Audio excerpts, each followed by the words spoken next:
Salam, salam, bonjour à tous. Inch'Allah, on va poursuivre et on va donner la suite de la vidéo précédente qui était bien entendu sur le cas accusatif al-nasb. Et on avait dit que dans le nasb, il y avait 5 indications. Et parmi ces 5, on a pris la fatha, souvenez-vous, et on a donné le premier lieu comme exemple. Et on avait dit qu'on allait bien entendu poursuivre avec le deuxième lieu qui est bien entendu j'aime taksir, c'est-à-dire le pluriel brisé. Alors, dans cet exemple, j'ai préféré prendre d'abord une phrase, on va dire, avec un nom au cas nominatif, et après, on va mettre cette phrase-là au cas accusatif, juste pour comprendre le pourquoi du comment, tout simplement. Donc ici, je lis Al-masajidu buyutullah. Al-masajidu buyutullah. Les mosquées sont les maisons d'Allah. Donc ici, Al-masajidu, c'est bien un nom qui est au pluriel brisé. Jam'u taksir. Et son singulier, on dit masjidun. Donc il est brisé par le alif que vous voyez ici. Donc, la première chose que je constate, c'est que ce nom-là, il a une voyelle Dhamma. Et on a dit que Dhamma, bien entendu, c'était une indication du cas nominatif. D'accord? Elle est l'indication, par exemple, de tous les noms qui sont au singulier. Elle est aussi l'indication du pluriel brisé, je ne sais pas si vous vous souvenez. Donc, elle avait des lieux aussi. D'accord? Comme ce qu'on vient de voir dans la vidéo précédente pour le cas accusatif, il y a plusieurs lieux. Donc là, il faut se poser la question, comment ça se fait que ici, je ne dis pas al-masajida ou al-masajidi. Donc, pourquoi il y a une dhamma?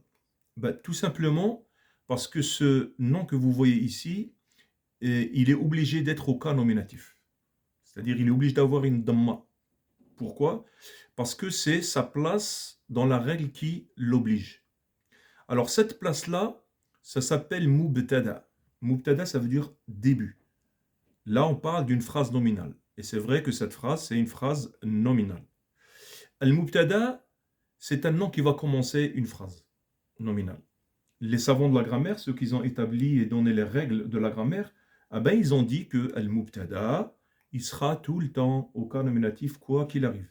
Vous avez bien entendu le mubtada et vous avez aussi al-khabar, l'attribut. Ils seront tout le temps au cas nominatif. D'accord. Donc, si maintenant je passe au deuxième mot qui est buyutu. Buyutu, on a dit que ça voulait dire des maisons au pluriel. Et on voit que buyutu aussi, il a dhamma. Pourquoi? Parce que c'est un khabar, c'est l'attribut. Il est obligé d'avoir la dhamma. D'accord?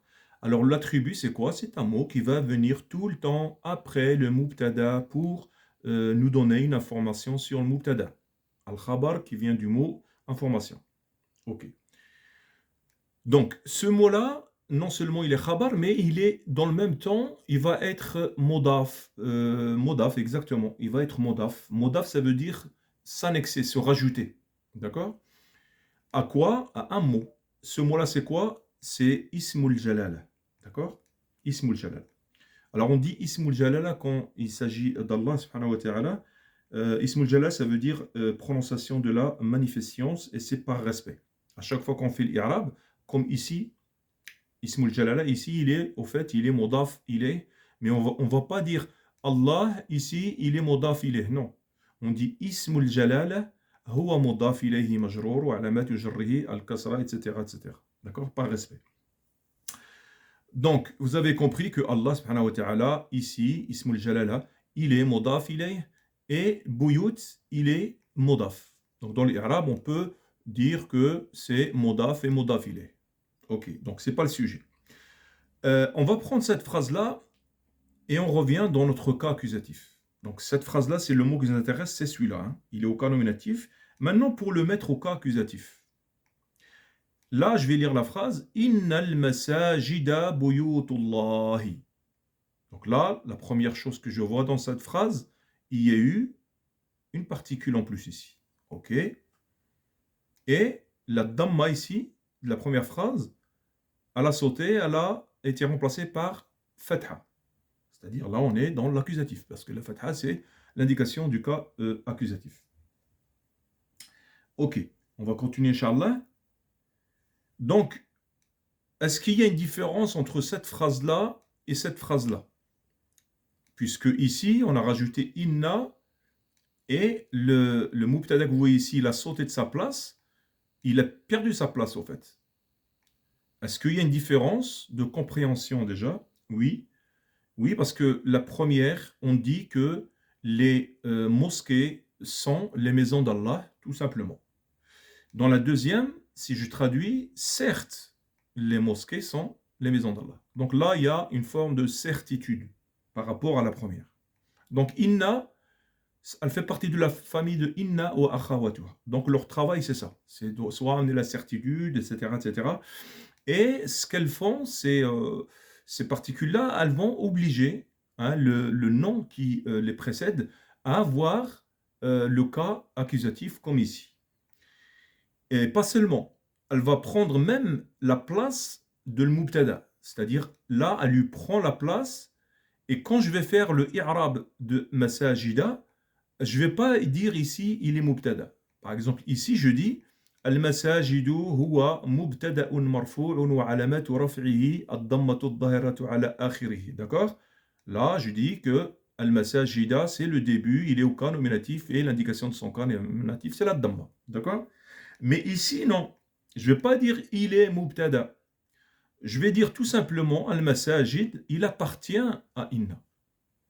Par contre, ce que je remarque, c'est que inna, al-masajida plutôt, il s'est fait influencer par inna, mais pas buyutu. Vous voyez, buyutu, le mot là, il a gardé la dhamma. Donc inna, elle va influencer que le mubtada. D'accord. Donc, ça, c'est pour le pluriel brisé. Donc, c'est la fatha qui va nous donner l'indication du cas accusatif. Comme ici, al-masajida, il est au cas accusatif. Et c'est, bien entendu, la fatha ici qui nous donne l'indication à cause de inna. Ok. On va prendre le troisième. Souvenez-vous, le troisième lieu, qui était le verbe au présent, si, avec des conditions, s'il y a un harf ou nasb qui se met devant et qu'il n'a pas quelque chose qui vient s'attacher à lui parmi les 5 choses qu'on a vues. D'accord? On va prendre le premier exemple, Inch'Allah. Asjudu lillah. Asjudu lillah. Je me prosterne à Allah. D'accord. Donc ici, le verbe que vous voyez, bien entendu, il est au présent. Donc c'est bon, on est dans la condition. Je le reconnais que le au présent, bien entendu, il y a un pronom ici qui est préfixé, ou plutôt il n'est pas préfixé, celui-là, c'est le nun, le ta et le ya qui se préfixent. Il est devant. Donc ce verbe-là, il est au cas nominatif. Ok, il n'y a pas de problème, c'est la dhamma qui me le dit. Lillahi, ismul jalala ici, il est au cas indirect, comme ici, Ismul Jalala, il était cas indirect dans les deux phrases, c'est-à-dire il avait une kasra. Là, il a une kasra aussi. Donc ici, le fait qu'il ait une kasra, je reviens dessus, c'est parce qu'on a dit qu'il était modaf ilay, c'est-à-dire il y a une annexion avec ce mot-là. Et dans la règle, le modaf ilay, il sera tout le temps au cas indirect. C'est pour ça que Ism al-Jalala, il a une kasra. Mais ici, non, ce n'est pas le même cas. Mais par contre, il a aussi une kasra. Pourquoi? Tout simplement parce qu'il y a un harf au jar ici, comme on disait sur la vidéo précédente. Li, ça fait partie de la bouille des huruf al-jar, c'est-à-dire les particules qui vont obliger le nom qui les suit à avoir une kasra ou une autre indication du cas indirect. Alors maintenant, cette phrase-là, si je veux la mettre au cas accusatif, souvenez-vous, le verbe au présent, pour que la fatha donne l'indication du cas accusatif, il faut qu'il y a un harf qui va donner le nasb. Donc là, n, lui, il va donner le nasb. N, donc c'est une particule, je vais expliquer sur l'autre vidéo. An asjuda lillahi khayrun li. Donc ici, on voit bien que le verbe ici, sajada, et ici, sajada, à l'origine, là, on avait une dhamma, et là, on a une fatha. Hein. C'est pratiquement la même phrase. Hein. J'ai rajouté ça, mais voilà. Ce qui nous intéresse, c'est ça.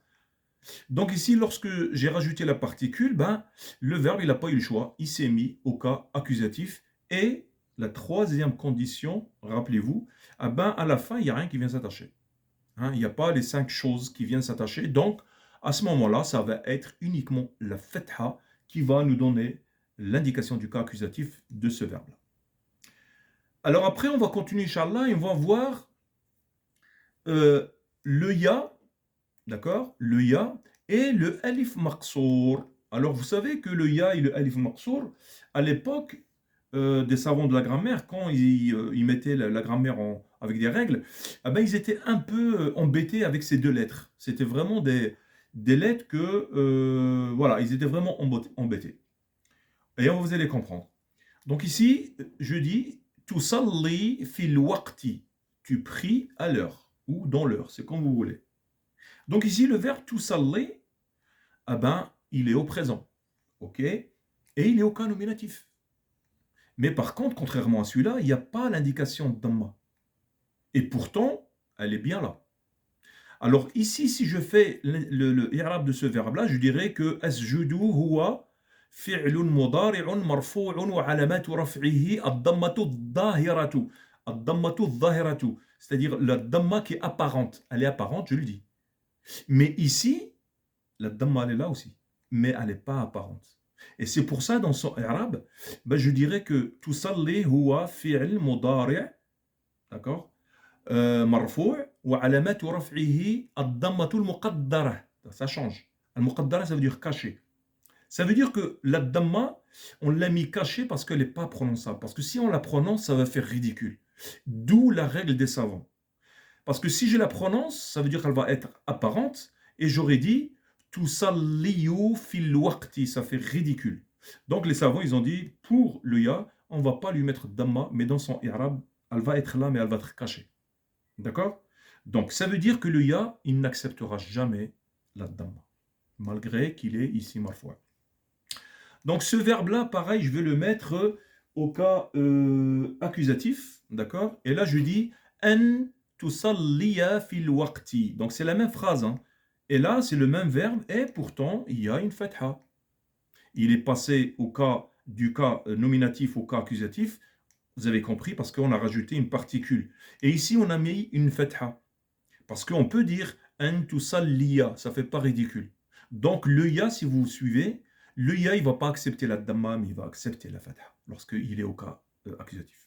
Et enfin, pour le alif maqsoura, eh ben, le alif maqsoura, c'est encore pire. C'est encore pire, pourquoi? Parce que lui, il va accepter ni la dhamma, ni la fatha, contrairement au ya.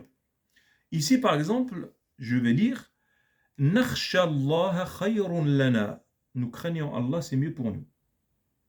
Donc ici, Nakhsha, ben en vérité, il est au cas nominatif. C'est du cas nominatif. Huwa marfou'. D'accord? Mais pareil, la dhamma n'est pas là. Et pourtant, c'est la dhamma qui va nous donner l'indication. Voilà, c'est ça, la grammaire, c'est ça. Hein.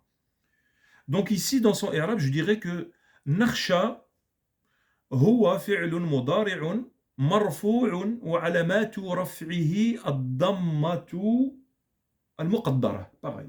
C'est الضمة, c'est-à-dire الضمة qui est cachée. Elle n'est pas prononçable. Parce que si on met une dhamma, si ce verbe-là, on le met dans la règle générale, pareil, ça va faire ridicule. C'est-à-dire, je vais mettre une dhamma, je vais la prononcer. Et je dirais nakhsha'u. Nakhsha'u. C'est ridicule. Donc, c'est pour cette raison qu'il va être au cas nominatif avec la dhamma, mais cette dhamma ne va pas être prononçable, ça veut dire qu'elle va être cachée. Et le même verbe, eh ben, on va le mettre au cas accusatif. Pareil, la même méthode, on va rajouter un harf nasb, c'est-à-dire une particule d'accusatif. Et là, je lis an nakhshallaha khayrun lana. Pareil, vous avez ce verbe-là, il est au cas nominatif, là, il est au cas accusatif, mais il n'a pas changé en vérité. Pourtant, on a mis une particule. On aurait dû mettre comme ici une fatha. Ah ben non. Parce que si je dis an nakhsha Allah, un nakhsha Allah, ça fait un peu lourd. D'accord? Donc, la fatha, elle est bien là. C'est pareil que les autres exemples, hein. Elle est bien là. Dans l'Irab, je vais dire que nakhsha huwa fi'lun mudari', c'est un verbe au présent, et il est au cas accusatif, et l'indication de son cas accusatif, c'est la fatha cachée. D'accord? Dissimulée.